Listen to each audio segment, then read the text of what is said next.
3 araw matapos ang 7.6 magnitude na lindol sa Eastern Samar, patuloy pa rin nakakaramdam ng sunod-sunod na aftershocks ang mga kalapit nitong probinsya sa Visayas hanggang sa Mindanao. Sa pinakahuling bilang, umabot na sa 400 ang mga aftershocks. Tinatayang 13 million pesos naman ang halaga ng mga nasirang gusalit ari-arian. Live mula sa Borongan sa Samar, may report si Salima Refran. Salima?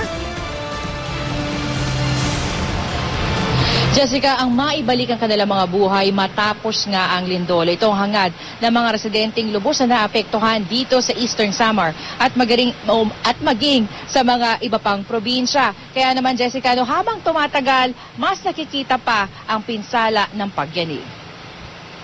Mga residente ng iba't ibang bahagi ng Eastern Samar. 87 bahay ang nasira sa lakas ng lindol na tumama sa Barangay 2 sa General MacArthur. Pati nga Pantalan, nagkapitak-pitak. Pero mga residente, wala raw balak umalis.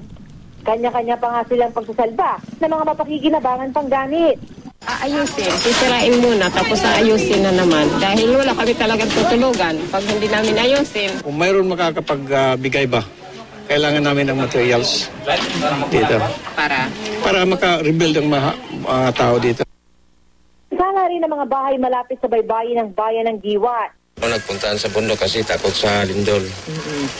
Pati sa tsunami. Sa tsunami. Nakunan pa nga mga gamit na tila sumasayaw kasabay ng pagkinig ng lupa. Patigit, parang niyuyugyug. Sa barangay Umawas naman, 3 malalaking uka sa buhangin na natagpuan sa tabing dagat matapos ang lindol. Tapos kinabukasan nakita na namin yun na malaking ganyan na tapos napakamalalim. Tinatayang nasa 5 metro ang lapad at 4 na metro ang lalim ng pinakamalaking buta. Habang 1 hanggang 2 metro naman ang laki ng 2 iba pa. Bababa sa dalampasigan, kaya mag-iingat kung saka bababa kasi madalas paglaro ng mga bata dyan . Nakitaan naman ng mga bitak ang classrooms at stockroom sa Umawas Elementary School matapos ang lindol. Earthquake drill nga ang ginawa roon bilang paghahanda na rin sa posibleng aftershocks. Isinailalim na ng mga estudyante sa psychosocial counseling.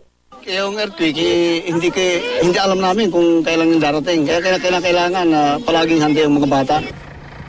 Nangangamba naman sa tsunami ang mga residente sa Barangay Kasuguran. Kaya na makita nilang umatras ang tubig sa dagat, agad na silang nagsilika. Mabuti na lang at naharang ang pinangangambang tsunami dahil sa mahabang coral bed. Bukod sa mga nasirang kabahayan, problema rin ngayon ang mga nasirang tulay. Sa bayan ng Mercedes, kumuho ang isang bahagi ng Buyayawan Bridge. Tinatayang aabot sa 3 milyong piso ang gagastusin sa pagsasaayos nito. Medyo delikado ito, yung other side. Pero kung sa stability naman ng structure, okay naman. Bitak-bitak din ang gilid ng San Pedro Bridge sa bayan ng Kinapondan. Feel namin yung pag-inom dito. Akala namin yan na-world na . Samantala, namdam din ang pinsala ng lindol sa iba't ibang karatig na lugar. Sa Agusan del Norte, nag-brownout sa ilang lugar. Sa Tacloban naman, isinugod sa ospital ang isang aling nawalan ng malay dahil sa nerbiyos. Tumambad din ang mga pinsali sa ilang gusali. Habang sa Cebu City, nagkumpulan sa labas ng mga empleyado ng isang kumpanya. Ang mga estudyante namang galing sa night classes, naantala pa ang pag-uwi. At sa Surigao del Sur, na kabilang sa may tsunami alert ng Biyernes, naging mas mapagmatsaga mga residente. Tiniyak naman ng palasyo, napapayagan lamang makabalik ang mga inilikas na residente matapos ang damage assessment sa mga lugar na tinamaan ng lindol. And we hope kung meron pang, if we're still experiencing any aftershocks doon sa area, we'd like to encourage people not to go to the areas. Pero kung may go signal na from our PDRMC and our MDRMC, then that's the time we can go.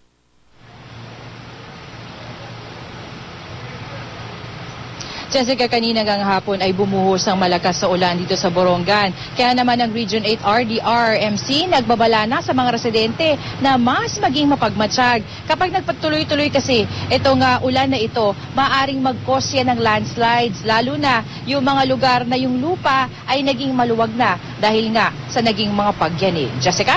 Sa Lima, nakita natin yung mga damages sa mga roads and bridges. So far, kumusta ang accessibility, lalo na ng mga malalayong bayan ng Samar? Jessica, so far, yung sa mga nadaanan din natin yung bridge dyan sa may Kinapondan, saka dyan sa may San Pedro. So far, passable pa naman ito. Although may mga kaunting bitak-bitak. Sa ngayon, ang balita natin ay talagang naa-access naman itong mga bridges na ito. No? Di tulad nung naranasan natin dun sa Negros naman na talagang yung mga tulay ay nagkaputol-putol. So far ngayon, nakakarating naman ang tulong dun sa mga malalayong lugar dito sa Samar. Jessica? Okay, that's good to hear. At least walang na-isolate na bayan. No? In the meantime, yung mga butas na bigla na lang nakita dun sa Dalampasigan, would you say mga sinkhole ba ito o kakaibang fenomeno na ngayon lang nangyari? Ayon doon sa mga residente, Jessica, first time nilang nakakita ng ganito doon sa kanilang lugar. Paminsan-minsan naman daw ay talaga nakakaranas din sila ng mga pagyanig nga ng lupa, pero hindi ganong kalakas yung naranasan nila noong Biyernes. So pagising nila ng Sabado, nagulat sila na ang laki na nung pagbagsak ng lupa dyan nga sa may Dalampasigan.